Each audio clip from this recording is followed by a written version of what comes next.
जितने लोग आगे बैठे हुए हैं, जितने बच्चे हैं, आप सभी लोगों को मेरा नमस्कार है। मुझे यहाँ आके आप लोगों के बीच में काफ़ी अच्छा लगा। यहाँ पे आध्यात्म और शिक्षा दोनों का संगम देखने को मिला, तो बहुत ही अच्छी बात है, क्योंकि धीरे धीरे ये समाप्त हो रहा है। आध्यात्म का शिक्षा पे अगर प्रभाव नहीं होगा और शिक्षा का आध्यात्म पे प्रभाव नहीं होगा, तो दोनों कहीं ना कहीं क्षीण होंगी। एक छोटी सी कहानी मेरे मन में ध्यान आती है। बच्चों स्पेशली सुनिए, आप लोगों ने भीष्म पितामह का नाम सुना है? तो ये कहानी शायद बहुत लोगों को पता होगी, बहुत लोग हो सकता है नहीं भी पता हो। तो भीष्म पितामह जब बच्चे थे, उनका नाम देवव्रत था। देवव्रत के पिता शांतनु, उनकी इच्छा हुई कि हम दूसरा विवाह करेंगे। देवव्रत की माँ गंगा थी, उनकी शांतनु की पहली पत्नी।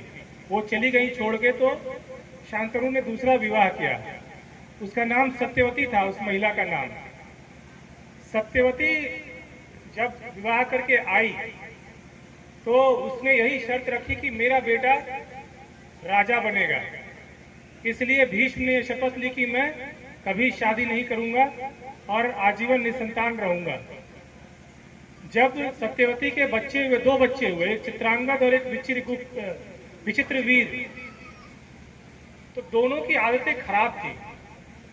सत्यवती ने ये शर्त रखी कि मेरे बच्चे गुरुकुल में पढ़ने नहीं जाएंगे, स्कूल उनके घर तक आएगा, गुरु उनके घर तक आएगा।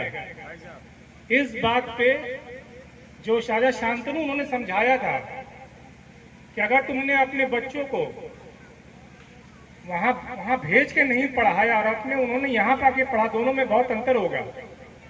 गुरु के पास आपके बच्चे जाएंगे तो गुरु भगवान होंगे, गुरु आपके घर पे आएंगे तो गुरु आपके सेवक होंगे, दोनों में बहुत अंतर होगा। सत्यवती ने उनकी बात नहीं मानी, और जब गुरु सेवक के भाव से पढ़ाता है तो बच्चे जो है कुसंस्कारी निकलते हैं, और ऐसा ही हुआ। चित्रांगद और विचित्रवीर दोनों ही कुसंस्कारी बच्चे थे, और पूरे के पूरे एक वंश, कुरु वंश का नाश हुआ। उसके पूरे जड़ में ये कहानी है। शायद बहुत कम लोग जानते हैं, लोग सोचते हैं कुरु वंश का नुकसान,